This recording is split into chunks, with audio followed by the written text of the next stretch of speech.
अच्छा, तो next topic है हमारा क्रिस्टल लेटिस। अब जब हम क्रिस्टलाइन सॉलिड की बात करते हैं तो हमें पता है या मार्की सॉलिड या फिर पॉलीमेरिक सॉलिड सबके अपने अपने क्रिस्टल होते हैं, ठीक है। तो जब हम बात करते हैं क्रिस्टलाइन सॉलिड की तो हम ये कहते हैं कि उसमें वेल अरेंज होती है, एक खास अरेंजमेंट होती है, और जबकि मार्किस और पॉलीमेरिक सॉलिड में हैज़ार्ड अरेंजमेंट होती है मार्किस में, जबकि पॉलीमेरिक में दोनों टाइप की अरेंजमेंट्स होती है, ठीक है। उनमें हमारे पास एक पीरियाडिक अरेंजमेंट भी हो सकती है, इनकी एपेजेट अरेंजमेंट हो। तो जो हमने आज क्रिस्टल लैटिस पढ़ना है ये एक तरह से क्रिस्टलाइन सॉलिड का क्रिस्टल लैटिस है, ठीक है। मार्किस या फिर पॉलीमेरिक का क्रिस्टल लैटिस नहीं है, ये क्रिस्टलाइन सॉलिड का क्रिस्टल लैटिस। और रिकार्डो फिगर को इस एग्जांपल में उन्होंने सोडियम क्लोराइड का क्रिस्टल लैटिस बनाया हुआ, ठीक है। अब जो क्रिस्टल लैटिस होता है, क्रिस्टल लैटिस का मतलब है कि लैटिस पॉइंट के मिलने से जो क्रिस्टल बनता है उसको हम कहते हैं क्रिस्टल लैटिस। और लैटिस पॉइंट क्या होती है?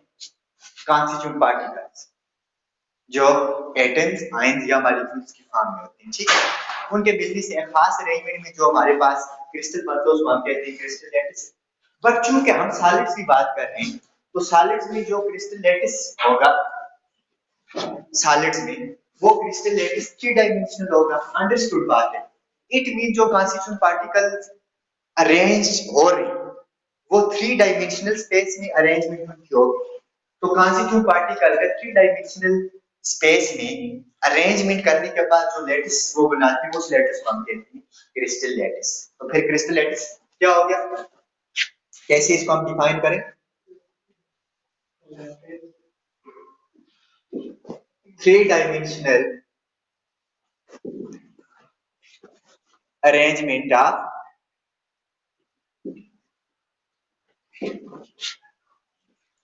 Constituent particles.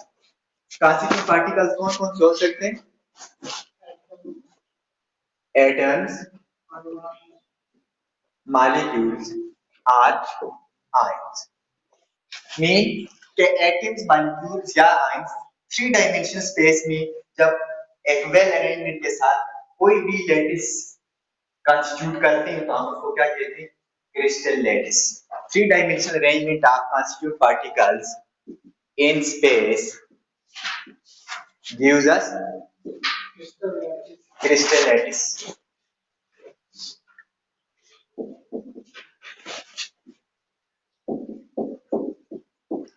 अब अगर ये अरेंजमेंट थ्री डायमेंशनल स्पेस में कंस्टिट्यूट पार्टिकल्स की फिक्स है, पीरियोडिक है, तो ये क्रिस्टल कौन सा बनेगा? क्रिस्टलाइन सॉलिड का। अगर एसिड है तो क्रिस्टल कौन सा बनेगा? मार्किस सॉलिड का। अगर इन बिटवीन एमार्किस और क्रिस्टलाइन अरेंजमेंट है तो फिर क्रिस्टल कौन सा बनेगा? पॉलीमेरिक। क्लियर? लेकिन ये कॉन्स्टिट्यूएंट पार्टिकल कोई भी हो सकती है, एटम्स, मॉलिक्यूल या आयंस। अगर हम बात करें क्रिस्टल लैटिस, क्रिस्टलाइन सॉलिड के क्रिस्टल लैटिस, तो फिर अरेंजमेंट कैसी होगी? रेगुलर फिक्स अरेंजमेंट होगी। और अगर रेगुलर और फिक्स अरेंजमेंट होती है इट मींस उसमें एक तरह से पीरियोडिसिटी हो कि जो चीज एक बार आ रही है जिस अरेंजमेंट से उसी ही अरेंजमेंट में वो बार बार आ रही हो, और उस अरेंजमेंट की वजह से हमारे पास एक फिक्स अरेंजमेंट का क्रिस्टल बनेंगे जिसको हम क्या कहेंगे? Crystal lattice of crystalline solid, ठीक है। अब वो कॉन्स्टिट्यूएंट पार्टिकल्स या वो रीजन या समझ लो वो पार्ट जिस पार्ट के बार बार रिपीटिशन से पूरा क्रिस्टल बना, उस पार्ट को हम क्या कहेंगे? Lattice point. उसको हम क्या कहेंगे? No, lattice point. फिर समझो कि आवाज कट रही है, आई थिंक सो के नेट थोड़ा वीक होगा लेकिन ठीक हो जाएगा। अच्छा देखें, लेट्स सपोज के हम ये कहते हैं कि ये जो हमारी दीवार है ये दीवार है क्रिस्टल सबमिट, ठीक है। अब ये क्रिस्टल हम मानते हैं कि ये कौन सा क्रिस्टल है? Crystalline solid. क्लियर? अब अगर ये क्रिस्टलाइन सॉलिड का क्रिस्टल है तो इसके अंदर जितने भी कॉन्स्टिट्यूएंट पार्टिकल्स होंगे वो एक अरेंजमेंट से आ रही है, ठीक है। अब जो अरेंजमेंट इनकी है वही बार बार आ रही होगी, ठीक है। अब यहाँ जो इस पूरी अगर वाल को देखें तो इसमें कौन सी चीज बार बार रिपीट हो रही है? ब्रिक या जो हमारे पास ब्लॉक है, ठीक है, कि ब्लॉक या ब्रिक से ये बनी हुई है और वही ब्लॉक या ब्रिक बार बार रिपीट होकर ये पूरी वाल बना रही है। तो वो ब्रिक या वो जो हमारे पास ब्लॉक है उसको हम क्या कहते हैं? यूनिट्स। उस कॉन्स्टिट्यूएंट पार्टिकल यूनिट सेल बना और वो यूनिट सेल की बार बार रिपीटिशन पूरा क्रिस्टल है। बात समझ लेना। लेट्स सपोज मैं आपको एग्जांपल देता हूं। अब पहली बात ये समझ लें, फॉर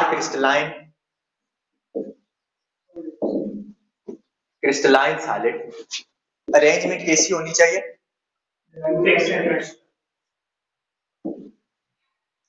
फिक्स अरेंजमेंट होनी चाहिए। क्लियर? सपोज कि ये हमारे पास एक सॉलिड है 3 डायमेंशनल और ये मैं ले लेता हूं कि ये वाल है और ये इन ब्रिक्स के मिलने से बनी हुई है, ठीक है। अब देखो ये ब्रिक्स एक आ गई, ये इसके साथ सेकंड, ये थर्ड और ये फोर्थ, ये फिफ्थ। अब इसके ऊपर नेक्स्ट भी यही लेयर इसी तरह की होगी, इसके ऊपर फिर फर्स्ट, सेकंड, थर्ड, फोर्थ और fifth and up to so on. इसका मतलब है ये पूरा क्रिस्टल कॉन्स्टिट्यूट कौन कर रहे हैं? ब्रिक्स। ये ब्रिक्स या फिर आप इनको ब्लॉक भी कह सकते हो, ठीक है। और इन ब्रिक्स या ब्लॉक्स को आगे कौन बनाते हैं? Constituent particle. क्लियर? अब कॉन्स्टिट्यूएंट पार्टिकल एक स्मॉल सा रीजन बनाते हैं, क्रिस्टलाइन सॉलिड स्मॉलेस्ट रीजन। उस स्मॉलेस्ट रीजन की बार बार रिपीटिशन से पूरा क्रिस्टल बनता है और वो स्मॉलेस्ट रीजन या वो स्मॉलेस्ट पार्ट जिसकी बार बार रिपीटिशन से पूरा क्रिस्टल बनता है इसको हम क्या कहेंगे? यूनिट्स। इसको हम क्या कहेंगे? Unit cell. क्लियर हो गया? अब फिर यूनिट सेल को हम कैसे डिफाइन करेंगे? What is unit cell? Unit cell फिर क्या होगा?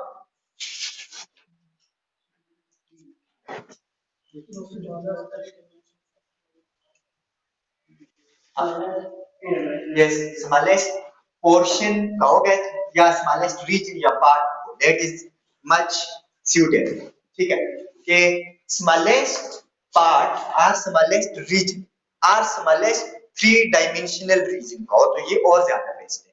Smallest 3 dimensional region of the crystal whose repetition gives us all crystal types, जिसकी रिपीटिशन से पूरा क्रिस्टल हमारे पास बनता है, उस स्मॉलेस्ट 3 डायमेंशनल रीजन को हम क्या कहेंगे?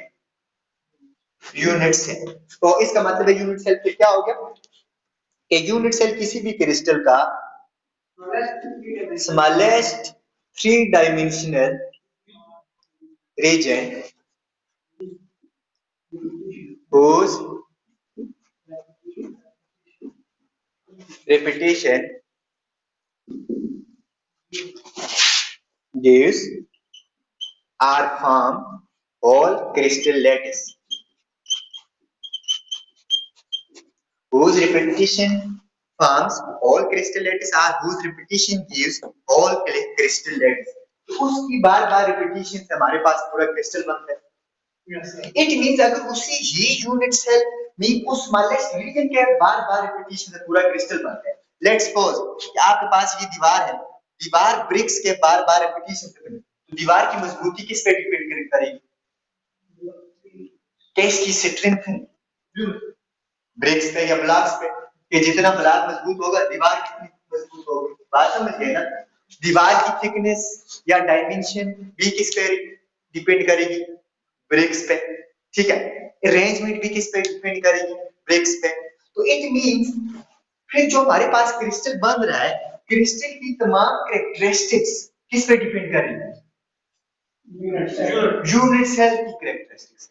अगर हमें यूनिट सेल की कैरेक्टरिस्टिक्स का पता है तो इट मींस पूरी क्रिस्टल की कैरेक्टरिस्टिक्स वही, क्योंकि पूरा क्रिस्टल उन्हीं के बार-बार मिलने से बना, उसमें कोई नई चीज तो ऐड हुई नहीं। क्लियर हो गया? तो आगे क्या लिखेंगे कि characteristics of the lattice crystal characteristics of crystal lattice depends upon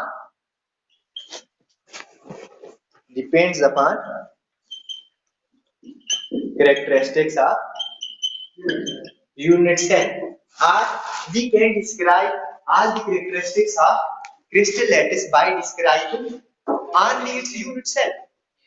कि सिर्फ यूनिट सेल को डिस्क्राइब करके हम पूरी क्रिस्टल की कैरेक्टरिस्टिक्स को डिस्क्राइब कर सकते हैं, क्योंकि सारी की सारी किस पे डिपेंड करेंगी, यूनिट सेल। यहां तक बात क्लियर है?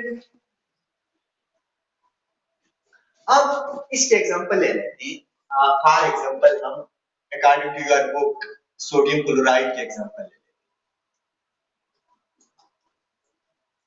For example crystal of NaCl। अब NaCl का क्रिस्टल आपने केमिस्ट्री में भी पढ़ा हुआ है कि वो एक तरह से क्यूबिकल क्रिस्टल यूनिट सेल, जो उसके क्यूबिकल यूनिट सेल है उसकी बार बार रिपीटेशन से पूरा क्रिस्टल बनते हैं।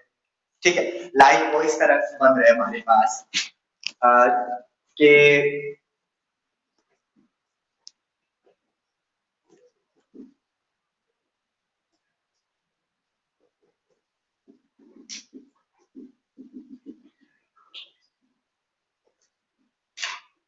ठीक है, ये एक हमारे पास इसका यूनिट सेल आ गया और इसके बाद बनने से क्या बनेगा, पूरा क्रिस्टल। इसके साथ दूसरा यूनिट सेल मिला हुआ होगा।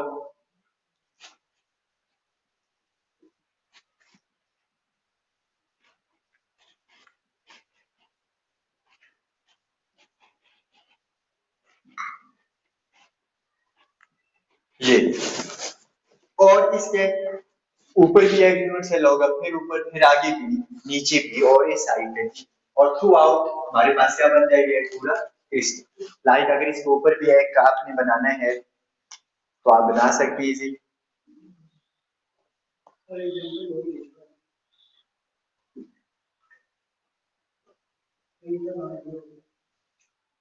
और इसी तरह नेक्स्ट इस साइड पे, लेकिन इसको बनाने का मकसद है वो भी बाद में आपको बताता हूँ क्या मकसद।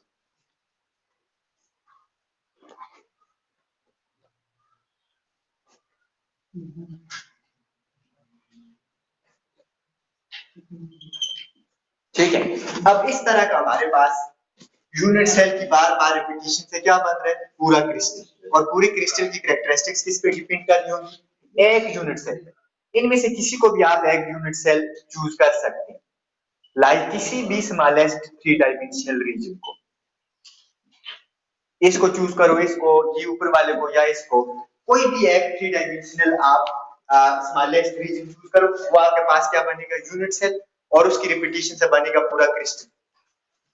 अब जो यूनिट सेल है, यूनिट सेल को कॉन्स्टिट्यूट कौन करते हैं, कॉन्स्टिट्यूट पार्टिकल्स मीन एटम्स। अगर हम सोडियम क्लोराइड के एग्जांपल लें तो कौन बना रहे हैं यूनिट सेल को, सोडियम और क्लोरीन के एटम्स बना रहे हैं। बात समझ गए ना?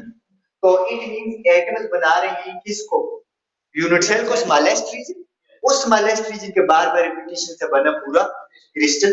और पूरी क्रिस्टल की कैरेक्टरिस्टिक्स किस पे डिपेंड कर रही है, लाइक अगर हम ये वाला यूनिट सेल मान लें, एक स्मॉलेस्ट रीजन ये ले, तो पूरी क्रिस्टल की कैरेक्टरिस्टिक इस पे डिपेंड है। अगली बात ये आती है कि ये जो यूनिट सेल है इसकी टाइप्स कितनी हो सकती है, अगर हम in term of cubicle crystal ये चूंकि ये वाला जो हमारे पास यूनिट सेल बन रहा है इसकी शेप कैसी है, क्यूब टाइप है ना। तो अगर हम क्यूबिकल क्रिस्टल लें, कोई भी क्यूबिकल क्रिस्टल, तो उसके unit cell cubical unit cell होंगे। तो जो हमारे पास क्यूबिकल यूनिट सेल्स होते हैं उनकी टाइप्स कितनी हो सकती है,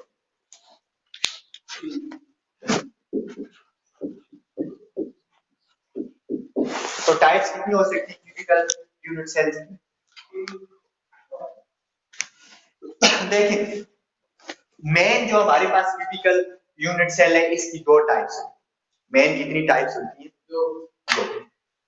ठीक है, कौन कौन सी दो टाइप्स होती है, लाइक यूनिट सेल। आवाज आ रही है,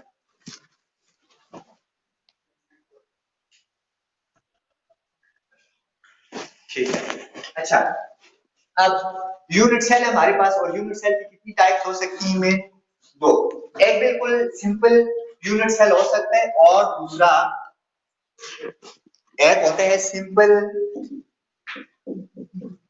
क्यूबिक यूनिट सेल।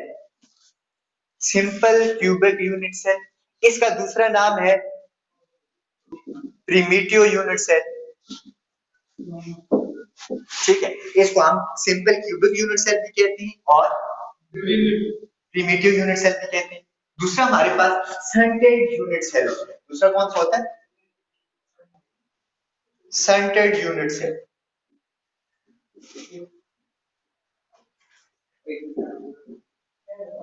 और इसका दूसरा नाम क्या है? Non primitive unit cell. इसका दूसरा नाम क्या है?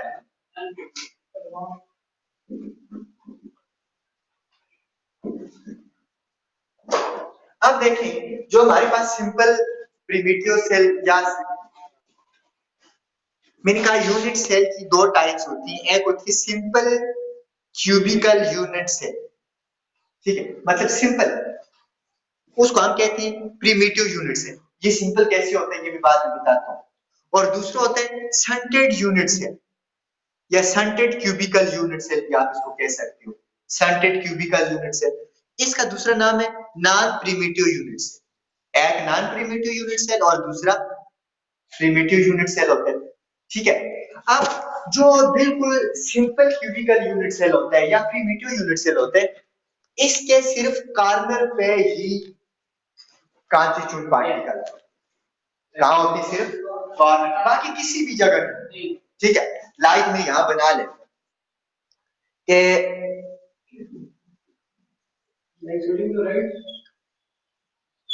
नो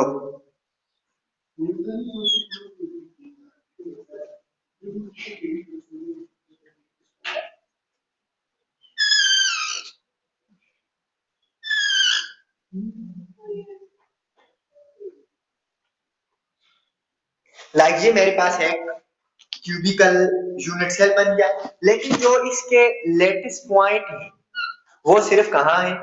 कार्नर पे। लाइक एटम कहां है? सिर्फ कार्नर पे।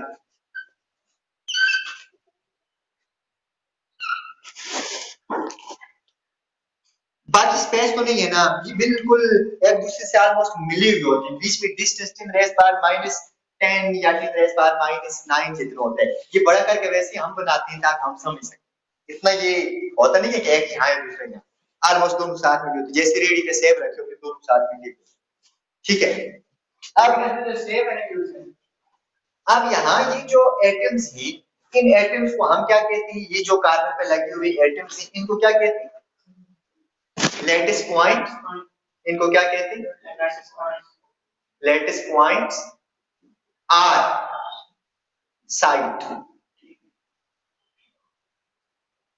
आर साइट्स के। अब इसको हम सिंपल क्यूबिक या प्रिमिटिव यूनिट सेल को कैसे डिफाइन कर सकते हैं? कि ऐसा यूनिट सेल, ऐसा क्यूबिकल यूनिट सेल जिसके सिर्फ कार्नर पे लेटिस पॉइंट्स हो। सिर्फ लेटिस पॉइंट्स कहां? कार्नर पे, या साइड्स कहां? सिर्फ कार्नर पे। बाकी एजेस या फेस पे कोई भी लेटिस पॉइंट या साइड मौजूद न हो। मीन लेटिस पॉइंट या साइड्स एटम्स भी को हम कहें, ठीक है, जिनके मिलने से ये प्रिमिटिव सेल बना है। अब जो नॉन प्रिमिटिव सेल्स होते हैं या जो आगे शंटेड यूनिट सेल होते हैं, इनमें जो लेटिस पॉइंट्स या साइड्स सेंटर पे भी, सेंटर का क्या मतलब है कि पूरे क्यूब के सेंटर पे भी हो सकती है, फेस के सेंटर पे भी साइड्स हो सकती है, और जो एज है, एज के सेंटर पे भी पॉइंट्स, साइड्स या लेटिस पॉइंट्स हो सकते हैं। कैसे कि क्यूब के सेंटर पे हो सकते हैं कोई भी एटम, एज के सेंटर पे यहां भी हो सकती है एटम, और फेसेस के सेंटर पे भी। लाइक मैं आपको ये एग्जांपल दे देता हूं। लेट्स सपोज ये हमारे पास एक, अल्दो ये क्यूब तो नहीं है, बट मान लेते हैं कि ये हमारे पास सेल है, यूनिट सेल क्यूबिकल। इसके सबसे पहले देखो कितनी फेसेस आ गई, एक ऊपर एक नीचे, एक आगे और पीछे, कितने हो गए टोटल? 4, एक ही साइड और एक ही साइड। टोटल फेसेस कितनी हो गई 6। कार्बन कितनी हुई एक कार्बन ये दूसरा ये थर्ड वन 4 और 4 इस साइड 8 कार्बन कितनी हुई 8। अब सिंपल क्यूबिक सेल में 8 के 8 कार्बन पे लेटिस पॉइंट होती बाकी किसी जगह पे भी नहीं। लेकिन सेंट्रेड यूनिट सेल या नॉन प्रिमिटिव यूनिट सेल में जो हमारे पास कार्बन होती कार्बन पे तो पक्की होती, लेकिन इसके साथ साथ फेसेस के सेंटर पे भी हो सकती और इस पूरे जो यूनिट सेल है इसके सेंटर पे भी हो सकती और ये जो ऊपर एजेस हैं एजेस के सेंटर पे भी हो सकती जैसे इस NaCl भी आपने देखा होगा, ठीक है ना। तो एजेस के सेंटर पे फेसेस के सेंटर पे या फिर इस पूरी क्यूब के सेंटर पे अगर हमारे पास कोई और एटम आ रहा है तो वो फिर कौन सा यूनिट सेल बनेगा। और दूसरी बात इसमें मजे की कि सिंपल क्यूबिक सेल में सिर्फ एक ही एटम होता है पूरी यूनिट सेल को कंस्टिट्यूट करने वाला। एक यूनिट सेल कितनी एटम के मिलने से बनते हैं, एक एटम। लाइक अभी यहाँ कितनी atom, 1 2 3 4 5 6 7 8, but net contribution in 8 atom की एक एटम जितनी 8 जितनी नहीं सिर्फ एक है। It mean simple cubic unit cell हम इसी यूनिट सेल को कहते हैं जिसमें कंट्रीब्यूशन नेट कंट्रीब्यूशन कितनी हो एक एटम जितनी हो। जब अगर इससे ज्यादा हो तो फिर कौन से होंगे सेंट्रेड या नॉन कंट्रीब्यूशन। अब पहले इसकी बात कर लेते हैं कि ये हमारे पास सबसे सिंपलेस्ट है। इसमें contribution of net contribution of total number of atoms कितनी है 1 एटम जितनी। नेट कंट्रीब्यूशन इसमें कितनी है मीन इसमें टोटल नंबर ऑफ एटम्स कितनी होंगे 1। Total number of atoms simple cubic cells में कितनी होंगे 1। यस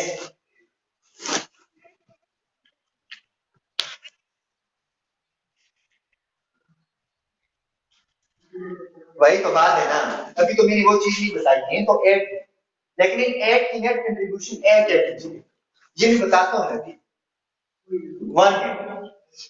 अब देखो ये कैसे मजे की, इसीलिए मैं ये क्रिस्टल का लेट्स सपोज किसी भी एक यूनिट सेल को एक यूनिट सेल की जो कैरेक्टरिस्टिक्स हैं उनको हम डिफाइन करते हैं बाय इट्स डायमेंशंस के इसकी ये डायमेंशन है सपोज इस तरफ की इसकी आ रही है लेंथ और इस तरफ ये सपोज इसकी आ रही है विड्थ और इस तरफ ये आ रही है इसकी हाइट। लेंथ विड्थ और हाइट और दूसरा लेटिस साइड्स या लेटिस पॉइंट्स की मदद से इसकी डायमेंशन बताते हैं। अब ये तो इसकी डायमेंशन आ गई थ्रू लेंस और दूसरा लेटिस पॉइंट कहां मौजूद। अब यहां आ जाओ कोई भी एक यूनिट सेल आप ले लेट्स सपोज मैं ये वाला एक पॉइंट लेता हूं ये इसकी आ गई हाइट ये इसकी आ गई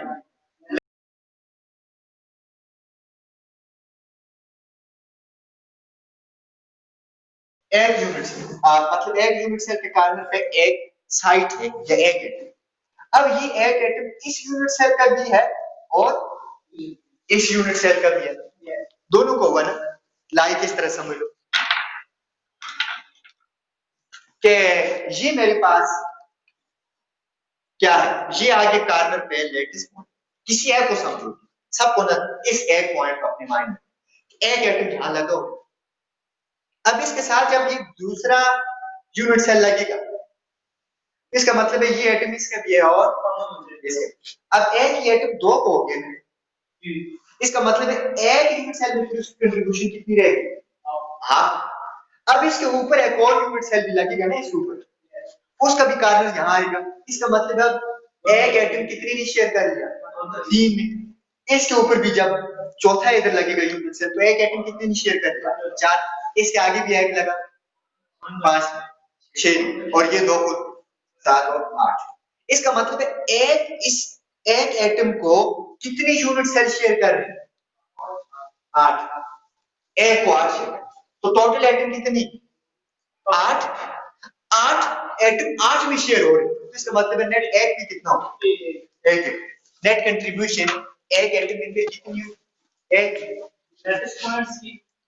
यस, क्या टोटल तो हमारे पास 8 आ रहे हैं, लेकिन हर एक एटम आगे मजीद कितने क्यूब में शेयर हो रहे हैं? 8 क्यूब में शेयर हो रहे हैं। इट मीन 8 एटम में फिर उसका कितना हिस्सा रहेगा? 1/8। 8 एटम का सिर्फ 1/8 पार्ट एक क्यूब के पास आता है, तो टोटल 8 एटम का फिर कितना हिस्सा आएगा एक क्यूब के पास? 1/8 इसका, 1/8 इसका। यस, 8/8 हो जाएगा सर। वन यूनिट सेल में one, yes, one simple cube primitive. देखिए इसको फिर दोबारा आप समझ देखो ना, आपके पास ये आ गया एक यूनिट से, इसके कॉर्नर पे 8 एटम लगे हुए, ठीक है ना। अब एक एटम, ये इसी एटम को अपने माइंड में रखो, एक ये एक एटम, इसके साथ ये दूसरा यूनिट सेल लगा। अब ये एटम कितने में शेयर हो गया? 2 में। इसका मतलब है आधी कंट्रीब्यूशन अब इस एटम की इसके पास है, आधी इसके पास। अब इसके ऊपर एक और यूनिट सेल लगा, यहाँ एक और यूनिट सेल भी आएगा इसके ऊपर, थर्ड वन, लाइक इसी को मैं यहाँ रख लेता हूँ, थर्ड वन, ठीक है।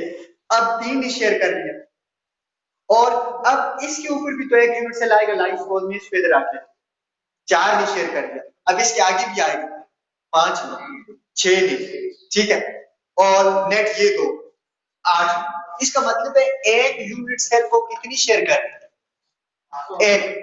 एक जो यूनिट सेल है, लेट्स सपोज आपके पास ये है एक यूनिट सेल, अब इसको ये वाला क्यूब भी शेयर कर रहे हैं, ये वाला, तो ये ऊपर वाला भी शेयर कर रहे हैं और ये ऊपर वाला भी शेयर कर रहे हैं, कितनी हो गई? 4। तो इसका मतलब है इस एक को शेयर कर लिए 4 में, इसे कितनी हिस्से हो गए?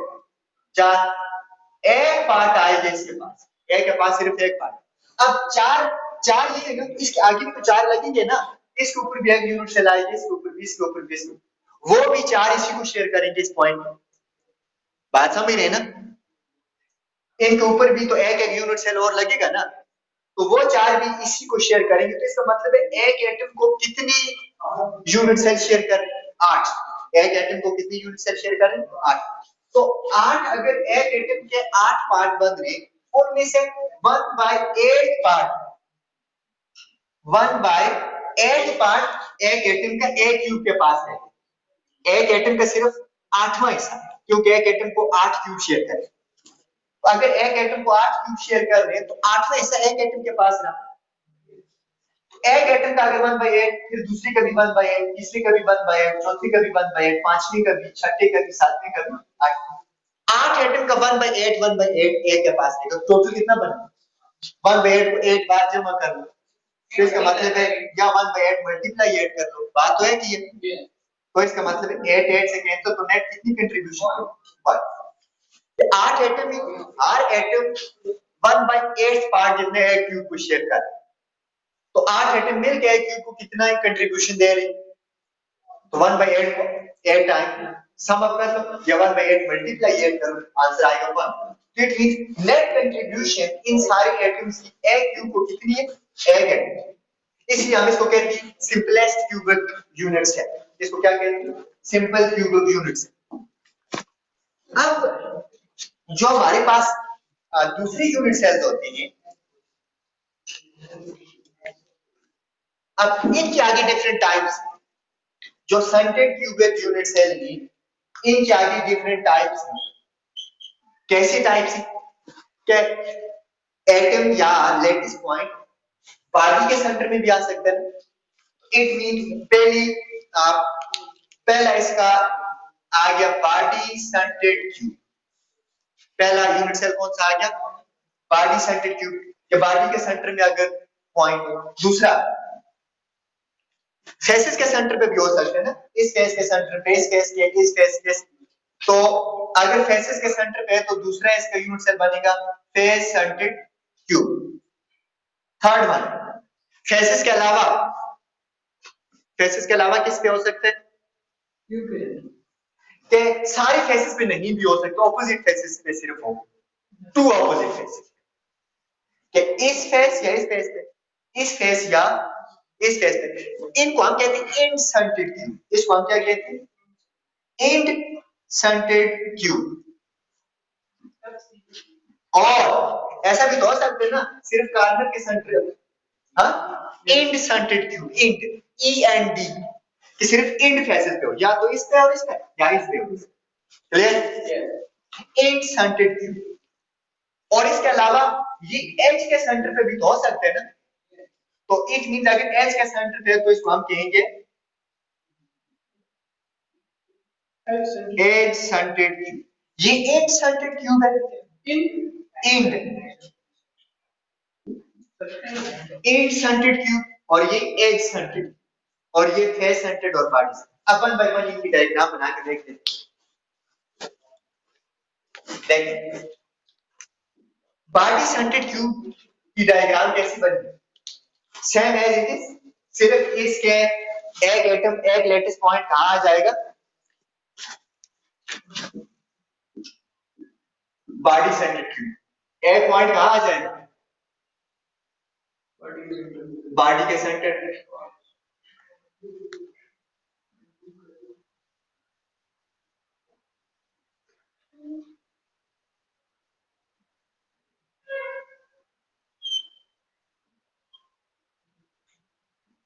लेट्स सपोज क्या आपके पास ये आगे एजेस पे तो पक्की होंगे, इस पे ये आपके पास आ गए लेटेस्ट पॉइंट, लेकिन ये simple cubic primitive, simple cubic या प्रिमिटिव यूनिट सेल बना। अगर इसके बॉडी के सेंटर पे भी एक एटम मिल गया तो ये बन गया बॉडी सेंटर, क्लियर। अब बॉडी सेंटर क्यूब में नंबर ऑफ एटम्स कितनी होंगे, हाँ, कि बॉडी सेंटर क्यूब ऐसा प्रिमिटिव सेल होता है जिसमें कार्नर के साथ साथ बॉडी के सेंटर पे भी एक लेटेस्ट पॉइंट होते हैं, क्लियर है, कार्नर के साथ साथ बॉडी के सेंटर पे भी एक लेटेस्ट पॉइंट होता है। Net contribution through this body centre cube two the crystal कितनी एटम्स होंगे, 8 इसके आगे एजेस पे, 8 को आगे 8 8 शेयर करेंगे तो 8 अगर एजेस पे हो तो वो नेट कितनी कंट्रीब्यूशन होती है, 8 जितनी। इन एजेस के सॉरी ये कार्नर के 8 शेयर करेंगे एक एटम जितनी, लेकिन एक बीच में भी तो है, इसको क्या कोई और क्यूब शेयर कर सकता है, नो, क्योंकि ये एक ही क्यूब के अंदर है, इसको कोई दूसरा क्यूब शेयर नहीं कर सकता। इट मीन 8 कार्बन वाले एटम दे रहे हैं सिर्फ कंट्रीब्यूशन 1/8, एक एटम 1/8 जितनी दे रहे तो 8 कितनी देंगे, 1/8 मल्टीप्लाई ये कंट्रीब्यूशन आ गई कार्बन वाले एटम की प्लस बॉडी के सेंटर में जो है तो हो जाएंगे 2 atoms. It means body centred cube जो हमारे पास सेंटर्ड यूनिट सेल है या नॉन प्रिमिटिव यूनिट सेल है, that use 2 atoms per unit cell, एक यूनिट सेल में उसके पास, यस, अच्छा मैं यहां लिख देता हूं कि एक बॉडी सेंटर्ड जो हमारे पास यूनिट सेल है ये कितनी एटम्स क्रिस्टल को में कंट्रीब्यूट कर रहा होगा, 2, जैसे क्या ये जो साइड वाले 8 एटम्स ये कंट्रीब्यूट कर रहे हैं एक एटम जितना, क्योंकि हर एटम आगे मजीद 8 क्यूब में शेयर हुआ, तो फिर number of atoms face BCC के कैसे निकाल सकते हो, 1/8 पार्ट ऑफ 1 एटम, तो 8 टोटल ही तो टोटल हो गया 1/8 मल्टीप्लाई 8 प्लस जो बॉडी के सेंटर में एटम जी, तो ये हो जाएगा 1 + 1 2 atoms. It means there are 2 atoms per unit cell of BCC। BCC के एक यूनिट सेल में कितनी नंबर ऑफ एटम्स होती, 2।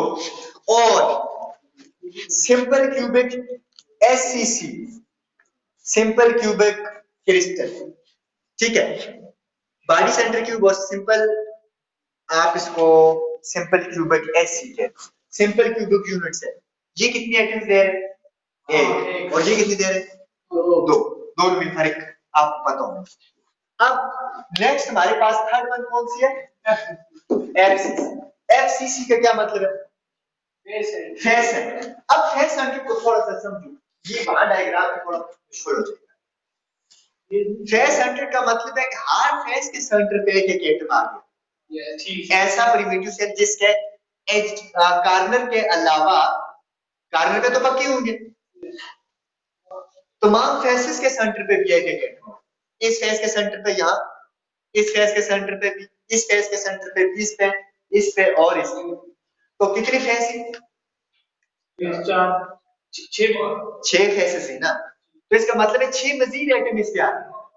अब पहले थी 8, बात बहुत सुनो, 8, उन 8 की कंट्रीब्यूशन कितनी थी? एक प्रिमिटिव यूनिट सेल में एक, क्योंकि हर एक को आगे मजीद 8 शेयर कर रहे। तो बताओ फेस में जो एटम होगा इसको मजीद कितनी शेयर कर? इसके फेस पे यहाँ एटम, तो इसके साथ आगे सिर्फ एक ही और अटैच हो सकते हैं, ठीक है ना। इसका मतलब है फेस सेंटर्ड जो एटम होगा या जो लैटिस पॉइंट होगा उसको दो प्रिमिटिव सेल आपस में शेयर करें, ठीक है। अब देखो इस फेस पे जो होगा एटम, इसके ऊपर जो दूसरा सेल होगा यूनिट सेल वो शेयर कर रहा होगा, ठीक है। इधर जो होगा इस फेस पे एटम, उसको जो इधर इसके साथ लगा होगा वो शेयर कर रहा होगा। इट मीन हर फेस के एटम को कितनी यूनिट सेल आपस में शेयर कर रहे होंगे? 2। लाइक इस फेस पे जो एटम है वो इस इन दो के बीच में शेयर है, इस फेस पे जो एटम है वो इन दो के बीच में शेयर है, ये और ये शेयर करेंगे। यस, तमाम फेसेस। अब इसको मैं यहां ले,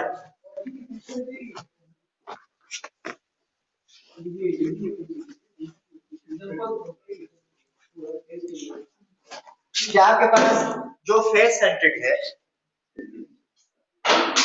फेस सेंटर्ड,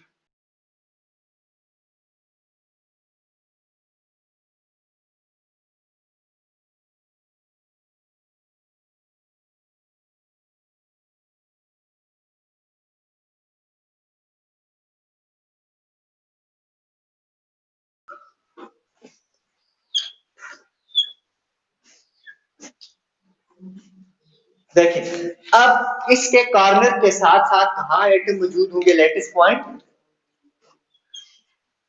ये तो कॉर्नर पे आ गए लैटिस पॉइंट, और कॉर्नर के साथ साथ कहां होंगे? फेसेस पे। ये इस फेस के सेंटर पे एक पॉइंट होगा, इस फेस के सेंटर पे भी एक पॉइंट होगा, इस फेस के सेंटर पे भी एक पॉइंट होगा, नीचे वाले फेस के सेंटर पे भी एक पॉइंट होगा। अब आगे वाला ये वाला फेस रह गया और पीछे वाला फेस रह गया, इस फेस के सेंटर में भी एक पॉइंट होगा, लाइक इसको मैं ये कह देता, ये फ्रंट वाला फेस और ये बैक साइड वाला फेस इसके सेंटर पे। आज ये 3 डायमेंशनल स्पेस, थोड़ी से इसको आप अपनी माइंड में इमेजिन करोगे तो तब समझ आएगा, ठीक है। इसको आप इस तरह समझ लो कि ये आ गया जी ये क्यूब, इसके ऊपर वाले फेस पे भी एक एटम, ये ऊपर वाले फेस पे, इसके इस फेस पे एक एटम, ये डाउन वाले फेस पे एक एटम, ये इस साइड के फेस पे एक एटम, ये। अब ये फ्रंट ये वाला फेस और ये फेस है, इस फेस पे जो सेंटर में एटम आ रहा है वो ये रहता है, और इस फेस पे जो बैक साइड पे फेस है जो एटम आ रहा है वो ये आ रहा है। अब हर एक एटम को आगे दूसरा क्यूब भी शेयर कर रहा है, लाइक इस फेस पे जो है इसके साथ जो दूसरा क्यूब बन रहा होगा, लेट्स सपोज दूसरा क्यूब ये बन रहा है,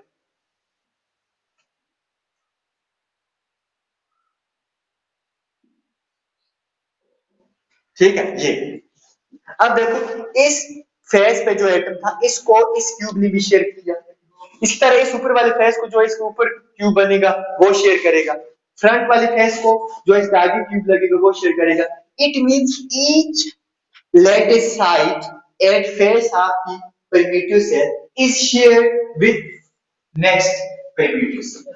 क्या हर फेस एटम दूसरे प्रिमिटिव सेल के साथ शेयर हो रहा है? इट मींस दो मिलके एक एटम को शेयर कर रहे हैं, एक उसकी कंट्रीब्यूशन कितनी आई? Half I. अब टोटल नंबर ऑफ एटम फिर एक प्रिमिटिव सेल जो एफसीसी कितनी दे रहे हैं? टोटल नंबर ऑफ एटम्स देखो 8 एटम्स इसके कार्बन पे लगे हुए, हर एटम को कितनी आगे मजीद यूनिट सेल शेयर करें? 8। तो इसका मतलब अगर एक एटम को 8 आगे मजीद शेयर करें तो फिर एक को उसका कितना पार्ट मिल रहा है 1/8। तो इट मीन 1/8 पार्ट मिल रहा है एक एटम का। तो टोटल कितनी एटम है कार्बन पे 8। तो 8 का फिर कितना मिल जाएगा 1/8 मल्टीप्लाई ये आगे कार्बन के एटम की कंट्रीब्यूशन प्लस अब कितने फेसेस है 6 फेसेस कितने 6। तो कितने एटम हुए हर फेस का एक एटम हुआ 6 atom.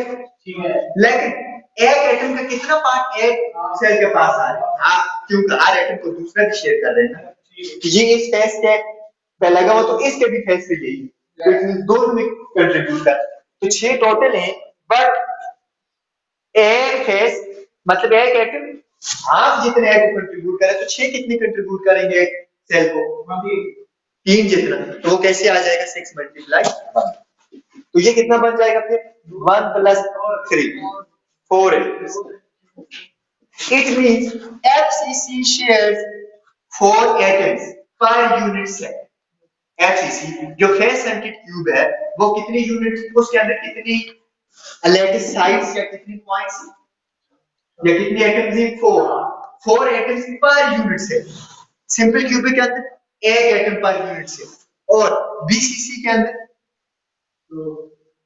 2 atoms per unit cell. अब नेक्स्ट कौन सा एज सेंटेड नेक्स्ट कौन सा एज सेंटेड।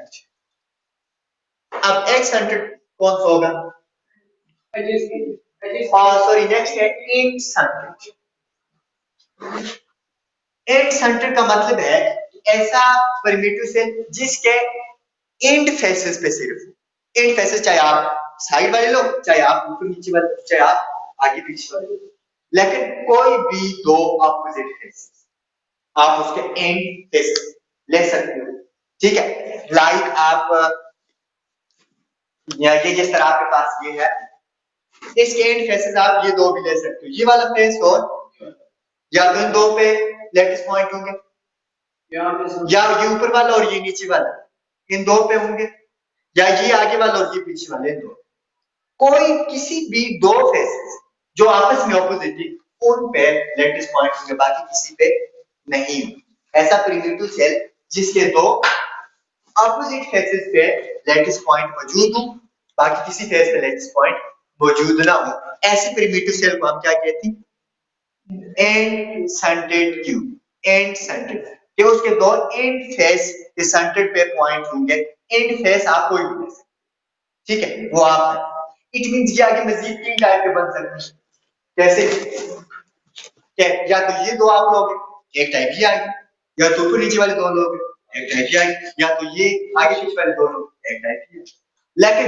कंट्रीब्यूशन सबकी सेम हो कंट्रीब्यूशन सबकी एक टाइम नो दो कंट्रीब्यूशन सबकी सेम हो चाहे आप ये दो फेस लो चाहे ऊपर नीचे वाले दो फेस लो चाहे साइड्स वाले दो क्लियर है। तो it means total net contribution कितनी एटम्स पर यूनिट सेल होगी एज सेंटेड की और सॉरी इन सेंटेड की हाँ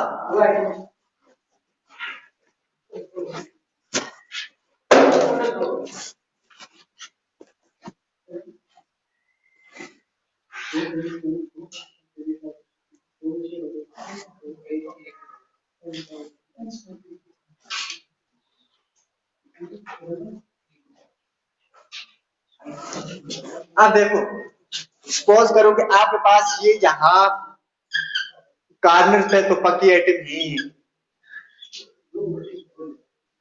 अब मजीद एटम्स कहाँ है अब ये 8 एटम्स आपके पास ऑलरेडी मौजूद है कार्बन में लेकिन ये 8 एटम एक यूनिट सेल में कितना कंट्रीब्यूट कर रहे हैं 1 एटम जितना क्योंकि हर एक एटम को मजीद आगे कितनी यूनिट सेल शेयर कर रहे हैं 8 फिर एक एटम का 1/8 पार्ट एक के पास आता है तो टोटल 8 में फिर कितना आ जाएगा 1।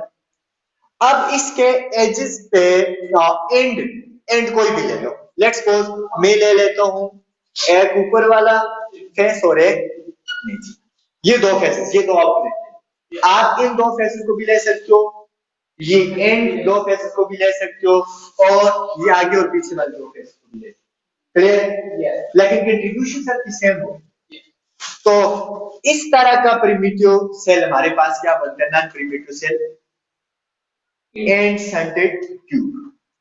अब इसके नंबर ऑफ एटम्स कितनी होंगे, number of atoms per unit cell, per unit cell, number of atoms per unit cell. देखो पहले ये कैलकुलेट करो, कार्बन वाले टोटल कितने, 8 एटम्स, लेकिन एक एटम एक यूनिट सेल को कितना कंट्रीब्यूट कर रहे हैं, 1 एटम, प्लस एजेस, इसके दो फेसेस पे एटम है ना। अब इस फेस पे जो एटम है इसको भी दूसरा यूनिट सेल कंट्रीब्यूट कर रहे हैं ऊपर वाला, और ये भी दूसरी यूनिट सेल को कंट्रीब्यूट कर रहे हैं। इट मींस एक यूनिट सेल को ये कितना कंट्रीब्यूट कर रहा है, आप टोटल कितनी एटम है फेस पर, 2, लेकिन एक कितना कंट्रीब्यूट कर रहे हैं, आप क्लियर। तो नेट कितना हो जाएगा, 1 + 1 2 एटम्स।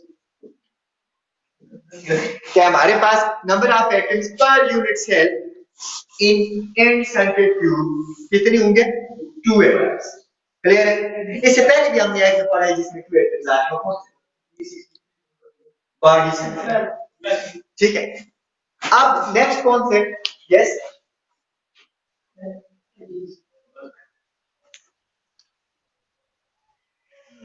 ठीक है। अच्छा लास्ट वन हमारे पास कौन थे, एज सेंटेड क्यूब। अब एज सेंटेड क्यूब का क्या मतलब है कि एटम्स कहां होंगे, एजेस के सेंटर। अब एज सेंटेड क्यूब बना लो,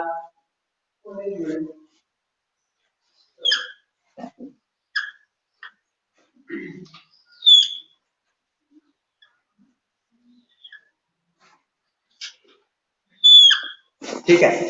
सबसे पहले कार्नर पे तो पक्की होंगे एटम्स, कार्नर पे कितने एटम होंगे, 8, और वो 8 टोटल कितना कंट्रीब्यूट कर रही होंगे पर यूनिट से, 1 जितना। लेकिन कार्नर के अलावा अब कहां एटम होंगे, एजेस, यस, इन दो एजेस के मिड में, इन दो एजेस के मिड में, फिर इन दो के, फिर इन दो के ऊपर। अब बताओ नेट कंट्रीब्यूशन इनकी कितनी हो जाएगी। पहले समझो कि एक ये तो कार्बन वाले तो हमें पता है, एक कार्बन वाले एटम कितना कंट्रीब्यूट करे 1 पे, लेकिन एक एच वाले एटम एक यूनिट सेल को कितना कंट्रीब्यूट करेगा, ये समझो बोल। देखो ये कार्बन पे एक एटम लगा हुआ है यहाँ, बात समझो, हेलो, ये कार्बन पे लगा हुआ है एटम पे, अब ये एक एटम है, इसके ऊपर इसका भी दूसरा कार्बन यहाँ लगेगा, इसका मतलब है ये एक कार्बन वाला एटम अब कितनी के दरमियान शेयर हो गया, 2 यूनिट सेल, इनके आगे तो 2 लगी है, एक इसके आगे एक इसके आगे, नेट एक एटम कितने के बीच, कितनी यूनिट सेल के बीच शेयर हुआ, 4। इसका मतलब है एक एटम एक यूनिट सेल को कितना कंट्रीब्यूट करेगा, 1/4 जितना, क्योंकि एक एटम 4 यूनिट सेल के बीच भी शेयर हुआ है, तो ए को फिर कितना हिस्सा उसका आ रहा है, चौथा हिस्सा, mean 1/4 of an atom A के पास आ रहा, ठीक है। ये बात आपके माइंड में आ गई कि एज वाला जो हमारे पास, ये समझ आई, देखो ये आपके पास एज पे एक एटम है जी, ये आपके पास क्यूब है, ये इसके एज, ये एक एज कंसीडर करो, ये आपके पास अभी इस पे ये एटम है।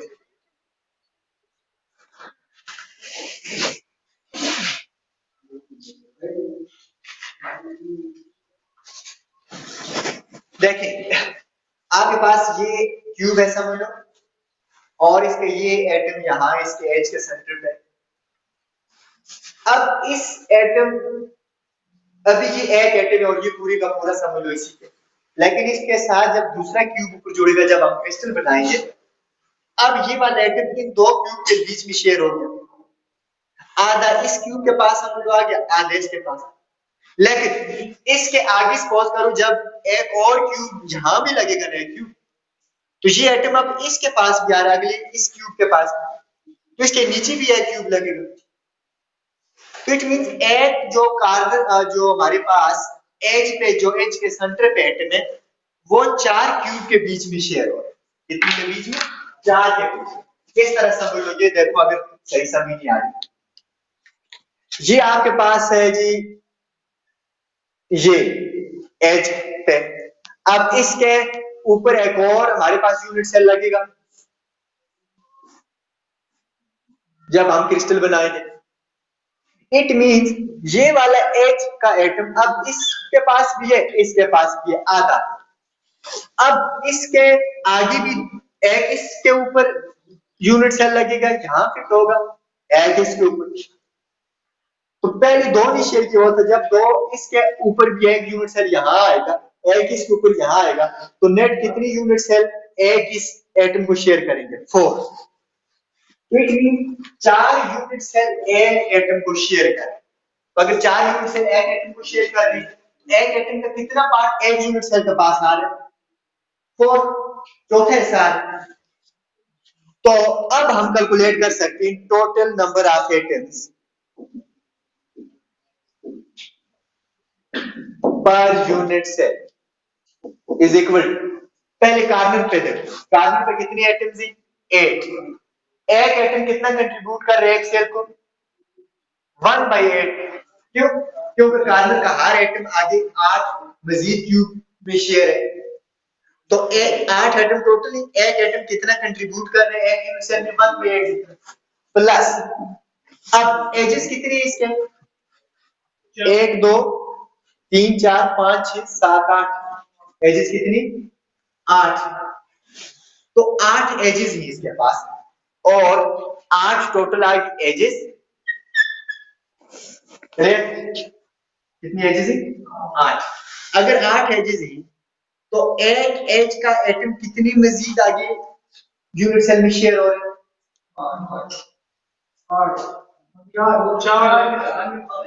4 में शेयर हो रहे हैं। तो अगर 8 टोटल है तो एक 4 में शेयर हो रहे हैं, तो फिर एक का कितना पार्ट मिला? सर एचएस का एचएस की दरमियान कितने पैसे देखो आपके पास टोटल एजेस कितनी? एजेस कितने हैं? 1 2 1 2 3 4 5 6 7 8 9 10 11 12। एजेस कितनी है? 12। अब एजेस को आप गौर से देखो तो आपको समझ आ जाएगी कितनी है एजेस? 12। एजेस काउंट भी कर लो, मैं आपको दोबारा काउंट करवा देता। देखो क्यूब ये है, एक ये 2 ऊपर वाले एजेस आ गए, 2 नीचे वाले 4।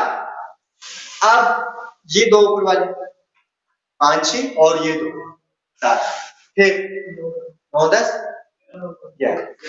इट मीन एक क्यूब के एक यूनिट सेल के कितनी एजेस होती? 12। कितने हैं? 12। लेकिन एक एज पे जो एटम है वो एक यूनिट सेल को कितना कंट्रीब्यूट कर रहे हैं? 1/4। क्योंकि हर एटम आगे मजीद कितने यूनिट सेल में शेयर्ड है? 4 यूनिट सेल में। तो अगर हर एटम आगे 4 यूनिट सेल में शेयर है तो एक यूनिट सेल के पास कितना हिस्सा उसका है? चौथा। तो mean each atom shared 1/4 part of its total to one unit cell। तो नेट हमारे पास कितना आ जाएगा? 1 + 3 इज इक्वल टू 4 एटम्स। और जब के 4 एटम्स वाला हमने ऑलरेडी पहले पढ़ा हुआ है,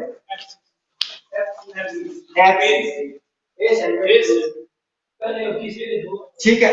इट मींस कि हमारे पास जो H100 यूनिट सेल है वो 4 एटम्स पर यूनिट सेल हमें दे रहे हैं, लेकिन एक यूनिट सेल सिर्फ एक एटम कौन सा दे रहे हैं? एक एच है, वो सिंपल। क्लियर? इसीलिए हम इसको सिंपल क्यूब भी कहते हैं या प्रिमिटिव यूनिट सेल कहते हैं कि इसका एक यूनिट सेल सिर्फ एक एटम कंट्रीब्यूट करता है क्रिस्टल में, बाकी जितने भी हमारे पास एक से ज्यादा 2 एटम शेयर कर रहे हैं और नेक्स्ट 2 4 एटम शेयर। क्लियर?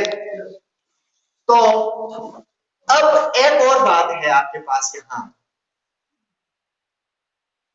कि दो लैटिस पॉइंट या साइड्स के दरमियान तो इनफिनिटी स्पेस होती है, दो लेटिस पॉइंट या साइड्स के दरमियान लाइन है जो दो लेटिस पॉइंट है या साइड्स हैं, इनके दरमियान एम्प्टी स्पेस होती है। क्या दो यूनिट सेल के दरमियान भी एम्प्टी स्पेस होती है? क्रिस्टल में नहीं होती। क्रिस्टल में दो यूनिट सेल के दरमियान एम्प्टी स्पेस नहीं होती, जबकि दो लेटिस पॉइंट या साइड्स के दरमियान एम्प्टी स्पेस होती है। क्यों? क्योंकि जो दो लेटिस पॉइंट होते हैं ये एक खास डिस्टेंस पे होते हैं, लेकिन जो दो यूनिट सेल होते हैं वो अपनी फेसेस भी शेयर करते हैं एक दूसरे से, एजेस भी शेयर करते हैं और कॉर्नर भी शेयर करते हैं, जिसकी वजह से उनके दरमियान कोई एम्प्टी स्पेस नहीं। क्लियर? तो दैट्स